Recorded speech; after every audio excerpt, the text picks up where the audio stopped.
Welcome back to World Crisis Radio. Webster Tarpley here in Washington, D.C. Now, concerning the August meetings of the various congressmen and senators, we're calling on all persons of goodwill.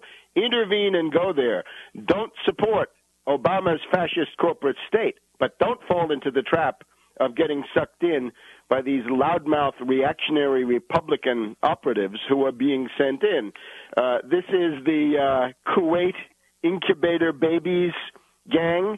This is the gang that brought you Jessica Lynch, and they've gotten a new lease on life, thanks to Obama. Just as we warned, Obama would essentially mean a new rebirth of Republican thuggery as soon as you had the backlash of Obama, against Obama, kicking in.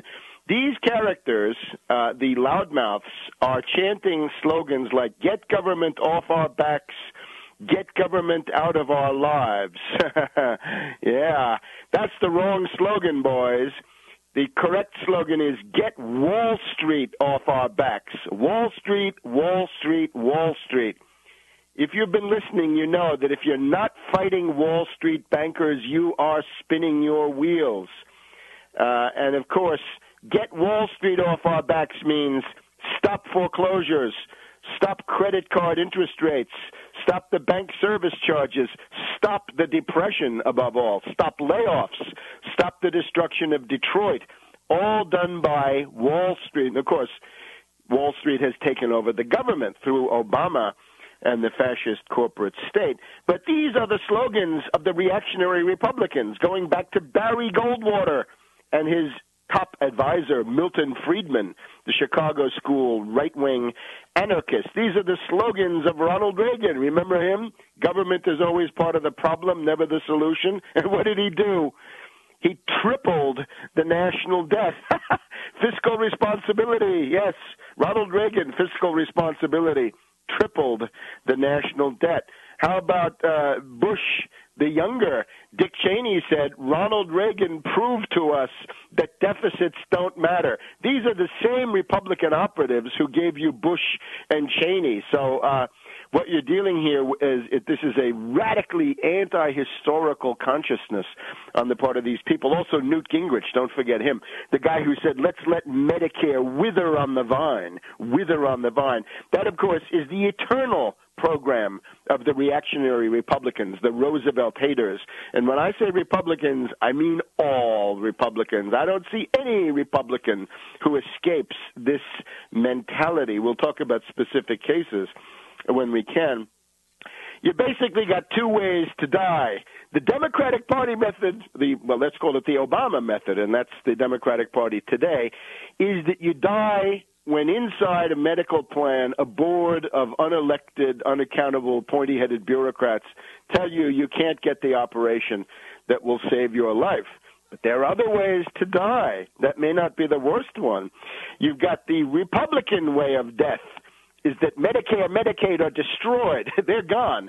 You'll get a medical savings account. You get $5,000, which is going to be about enough to get you your diagnosis that you're gravely ill, and then the medical savings account runs out. You die in the streets. That's the Republican plan. So nobody wants to choose between those two horrible alternatives. The Democratic plan done by bureaucrats, the Republican plan more anonymous. It seems to be objective. It sort of operates behind your back. It's based on the market, the free market. And we see Republicans, they have two basic ideas for health care. We see it today with Charles Krauthammer, right, the neocon, the reactionary, writing in today's Washington Post.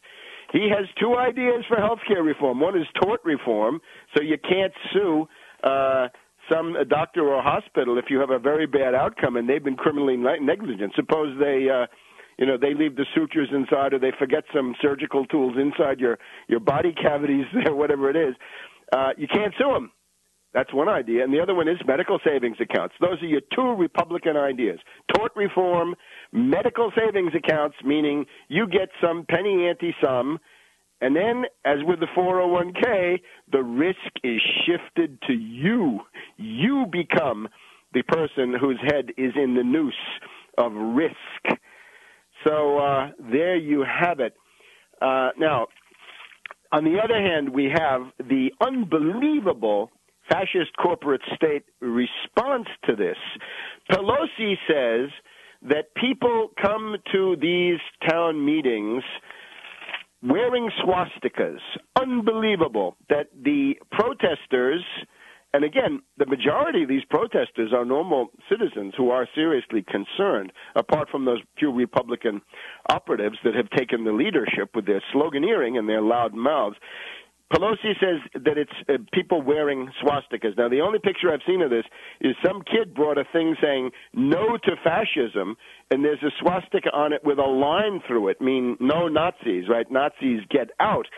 But Pelosi, as these liberal ideologues, right, totalitarian liberals will do, has attempted to spin this around. Last night, Obama was in McLean, Virginia, trying to breathe life into the moribund candidacy of the Democrat Cree Deeds here in Virginia. Deeds is getting massacred because Obama is trying to impose cap and trade. Let's not forget about cap and trade, right? All the focus on the healthcare business should not blind us to the absolutely genocidal overtones for this country and abroad of that monstrous cap and trade, horrendous monstrosity that the Democratic House has already passed. It's further on towards realization. So the Messiah says you've got to push back twice as hard as the Republicans in these meetings. So he sounds like he's an unhappy camper getting angry. Oh, my heavens, that's very, very bad. So not only do we have Pelosi saying that protesters are Nazis, we've got goons moving in, right? So we've got these Republican loudmouth operatives show up in their phalanxes, and then the opposing phalanx also shows up, and that is SEIU, that very peculiar company union, that strike-breaking union in many cases, right? They would kick out the black janitors making $12 an hour and bring in a Hispanic undocumented for $7 or $8 in many cases. These are their methods, and they don't really care how much you earn as long as you pay dues. In other words, you can be at or just slightly above the minimum wage. So SEIU, very sinister model of unionism.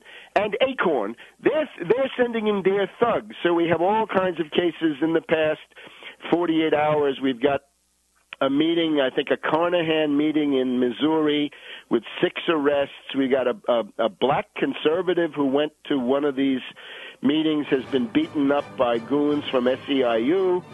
And so forth. So the point is, intervene with the Tobin tax. We'll be back in a minute.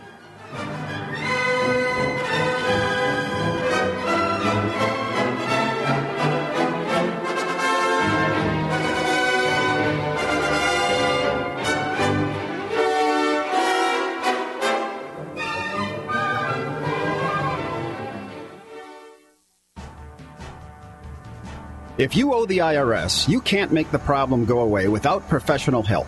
But with the help of Dan Pilla, you can get your problem solved.